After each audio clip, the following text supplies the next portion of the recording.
Welcome back to this Let's Play of Devil May Cry 4. Up now is Mission 7.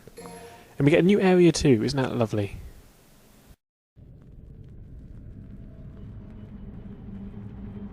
And that's the situation so far.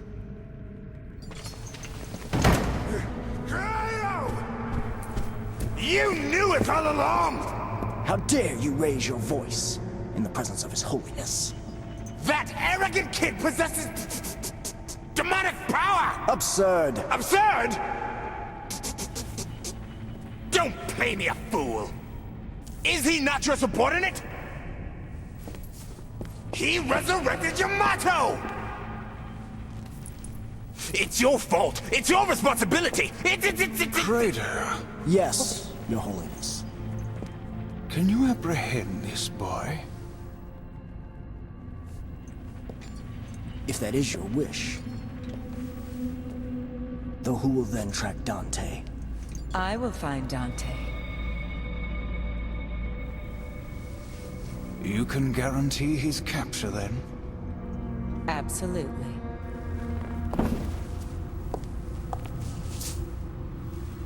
It's good to see Your Holiness has recovered.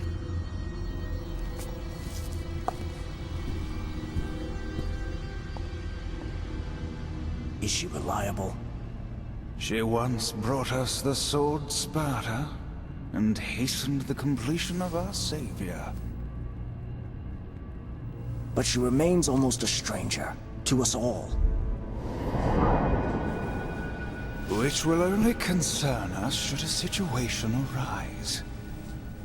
As for her identity, I have already investigated. Now, Credo, find us Nero and Yamato and bring them back to me. As you wish, Your Holiness.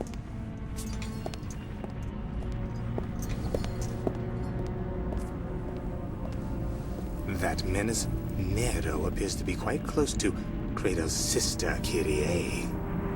More than once, he called out her name.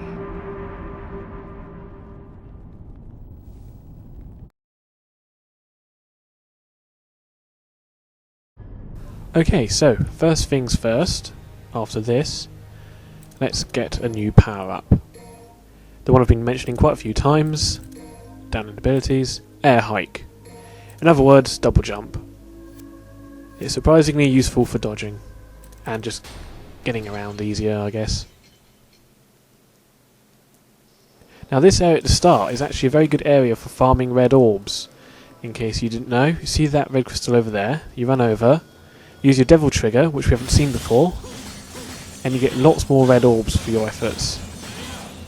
As you can see, because I haven't really shown devil trigger before, it is just essentially like a second set of attacks.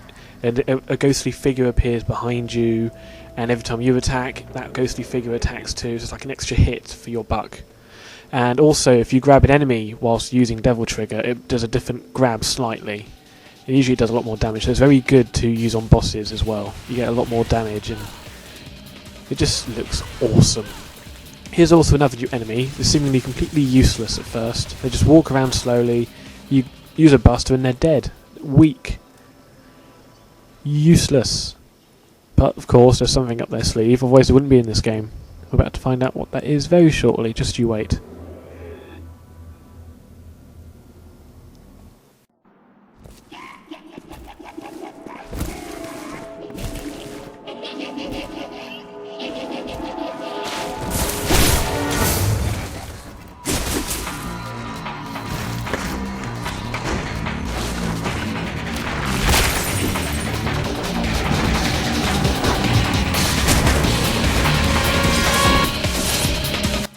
That's right, you saw correctly. What these guys do is they jump on and latch to other enemies, like scarecrows, or some other enemies we see later on, and they become a lot more annoying. What they do is, not a lot really, they just sit on it, and then randomly, whenever they feel like it, the vines they've got swing or latched onto them will just start swinging around. They're bladed as well, so if you're near them when they start doing that, you're going to get hurt. This is why you've got to be a bit more cautious when fighting enemies like this, because at any moment they can start hitting you back. So you've got to keep your distance. Kind of remember how long it's been since the last time they tried it, and try to work out in your head when a safe time to attack is. Behind here is some more red orbs, a nice collection of it, so might as well pick these up. How exciting.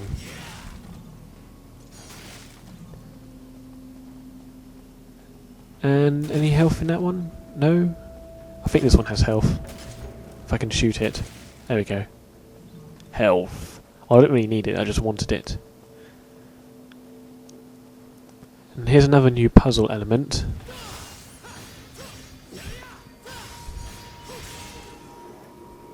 Light floors. These become part of the most annoying puzzle in my opinion very shortly. Oh god, I hate that part of the game. Just through here, actually. Ruined Valley. Doesn't look very ruined, does it? It looks alright. Just got stairs. So you come along here, jump across here, and you go do it across the other way. Really pointless stairs. And you activate this, and as you can probably guess, it's another light bridge.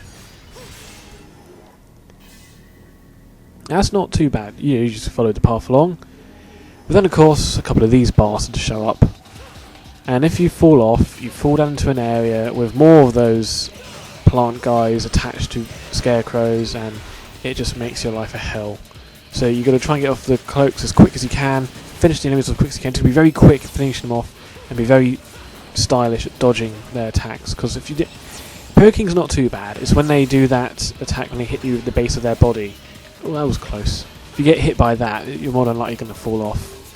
And of course, while you're doing all this, you've got to keep an eye on the bridge as well to make sure you don't stand on a piece which is about to disappear, which I almost do about 2 or 3 times.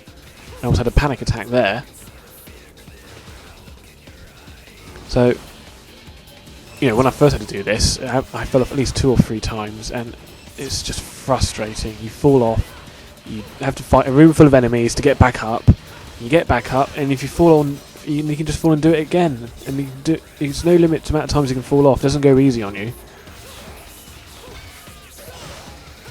But we're almost done here now. I keep knocking them off, which is really stupid. Also, you can see there's a blue orb fragment in the distance there. I would have gone for it, but I was being too cautious with these guys. So I really did not want to fall off. I even ran over into this safe bit here. So that's a blue orb fragment I've intentionally missed. Sorry. But he's gone now. We're good.